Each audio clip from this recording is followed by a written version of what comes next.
Mummy जी, चाय ले लीजिए। अरे कलमुही, तेरे हाथों से तो चाय पीते हुए भी डर लगता है, कहीं इससे तेरा रंग मुझ पर ना चढ़ जाए। अगर इन्हें इतनी ही शर्म होती तो मेरे इतने हैंडसम भाई को इस तरह फंसाती नहीं। बानी और शिवम की लव मैरिज हुई है। बानी के ससुराल में उसकी ननद और सास हैं, जिन्हें अपने गोरे रंग पर बहुत गुरूर होता है, जिस वजह से वो बानी को सिर्फ उसके सांवले रंग की वजह से नापसंद करती है और हमेशा उसे ताने सुनाती रहती हैं। बानी उनकी सभी जली कटी बातें सुनकर चुपचाप वहां से चली जाती है। तुम माँ और छोटी को कुछ बोलती क्यों नहीं? मम्मी जी बड़ी हैं, हर छुटकी ना समझ, इस तरह उन्हें उल्टा जवाब देना सही नहीं। मेरी जिम्मेदारी उनकी सेवा करना है, जो मैं पूरे दिल से हमेशा करती रहूंगी। ऐसा बोलकर बानी रसोई में जाकर रात के खाने की तैयारी करने लगती है। रात को खाना खाते हुए बानी की सास उसे कहती है, कल मैंने अपनी फ्रेंड्स के साथ किटी पार्टी रखी है, समय से सारा खाना बना देना और अपना मनहूस चेहरा लेकर ज्यादा उनके सामने मत आना, समझी? माँ, बानी आप दोनों की कितनी परवाह करती है, फिर भी आप उससे इतना बुरा व्यवहार क्यों करती हैं? अरे एक तो लव मैरिज करके इस कलमुही को हमारे सर पर लाकर बिठा दिया और अब हम इसे कुछ बोल भी नहीं सकते क्या? भैया तो इनकी तरफदारी करेंगे ही, आखिर इन्होंने पूरी तरह उन्हें अपने वश में जो किया है।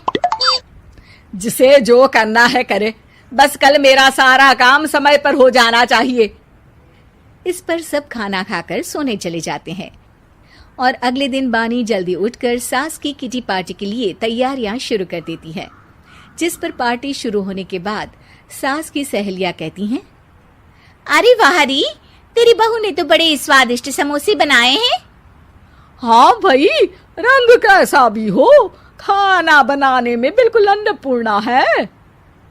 अरे इसकी भी क्या बात करनी, मेरी बेटी से मिलो, इसकी सुंदरता के आगे तो उर्वशी रंभा भी फेल है। उर्वशी रंभा को तो फेल कर देगी, पर क्या अन्नपूर्णा बन पाएगी? अरे इसे काम करने की क्या जरूरत, उसके लिए बानी है तो, और मैं तो इसकी शादी भी किसी नौकर चाकर वाले घर में ही करूंगी।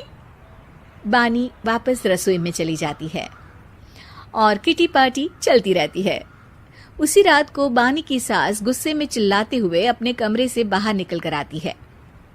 हाय रे, चोरी हो गई, मेरे पैसे, पक्का पक्का इस कलमुही की वजह से हुआ है ये सब। अरे क्या हुआ माँ, कौन सा आसमान टूट गया? अरे आसमान तो उसी दिन टूट गया था जब तू इस कलमुही से शादी करके इसे घर में ले आया था। खुद तो आई ही, अपने साथ साथ मनहूसियत का काला साया भी मेरे घर ले आई। अरे हुआ क्या माँ? अरे मेरी तिजोरी में रखे पैसे कहीं गायब हो गए, सुबह ही देखा, अरे यहीं रखे थे। क्या आप मुझ पर चोरी का इल्जाम लगा रही हैं? अरे काली बिल्ली पर भी क्या कोई मनहूसियत का इल्जाम लगाता है? ऐसा बोलकर बानी की सास वहां से चली जाती है, जिसके बाद शिवम और बानी बात करने लगते हैं। देखो, मम्मी की बात का बुरा मत मानना, वो बस परेशान है ना, इसलिए कुछ भी बोल गई। वो परेशान नहीं, मुझसे नफरत की वजह से ऐसा बोलकर गई हैं। उन्हें मैं हमेशा एक आंख नहीं सुहाती। देखो बानी, अगर तुम चाहो तो हम दूसरा घर लेकर वहां शिफ्ट कर सकते हैं। आखिर तुमसे प्यार करके तुम्हें अपनी जिम्मेदारी पर इस घर में लेकर आया हूं, इस तरह टॉर्चर नहीं होने दे सकता। अगर आप साथ हैं तो मुझे किसी चीज की टेंशन नहीं, और आखिर वो हमारी बुजुर्ग हैं, हम उन्हें और छुटकी को इस तरह अकेले छोड़कर कैसे जा सकते हैं? इसके बाद बानी भी अपने कमरे में चली जाती है और अब हर रोज उसकी सास की तिजोरी से पैसे गायब होने लगते हैं। इसी तरह कुछ समय बीत जाता है और वो हर बार हर चीज का इल्जाम बानी पर लगाती है, पर बानी कभी कुछ भी नहीं बोलती। कलमुही नास पीटी, बहू को घर की लक्ष्मी बोलते हैं, ये तो पनौती बनकर आई है, पनौती। एक रात बानी की सास को आधी रात में प्यास लगती है, तो वो पानी पीने रसोई की तरफ जाती है। तभी उसे अपनी बेटी के कमरे में कुछ आवाज सुनाई देती है। हाँ हाँ, मैंने मम्मी की तिजोरी से हर रोज थोड़े थोड़े पैसे निकाल कर हम दोनों के लायक खूब पैसे इकट्ठे कर लिए हैं। और मम्मी आज तक उस सब के लिए भाभी को ही जिम्मेदार समझती है। तुम बस जल्दी से आकर मुझे यहाँ से ले जाओ और हम कहीं दूर जाकर शादी कर लेंगे। मम्मी को कुछ पता नहीं चलेगा, सब मुसीबत खत्म। अपनी बेटी की ये सारी बातें सुनकर बानी की सास भौंचक्की रह जाती है और अपने कमरे में वापस चली जाती है। जब अगली सुबह बानी सास के कमरे में आती है, मम्मी जी, क्या बात है, आज आप कमरे से बाहर ही नहीं आई? आपकी तबीयत तो ठीक है ना? क्या छुटकी कमरे से बाहर आई या तुम उसके कमरे में गई? नहीं नहीं, क्यों, जाना है क्या? मैं अभी चली जाती हूँ। नहीं, कोई कहीं नहीं जाएगा।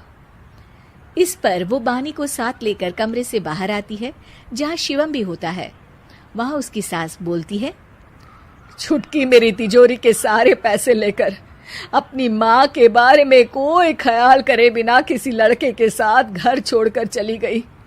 और बहू, तुमने मुझ जैसी सास की सेवा करने के लिए अपने ही पति के साथ दूसरे घर जाने से मना कर दिया। मैंने हमेशा तुम्हारा रंग देखा अच्छा ही नहीं, जो मेरी सबसे बड़ी गलती है। मुझे माफ कर दे बेटा। और इसके बाद बानी की सास कभी अपनी बहू की तारीफ करते थकी नहीं।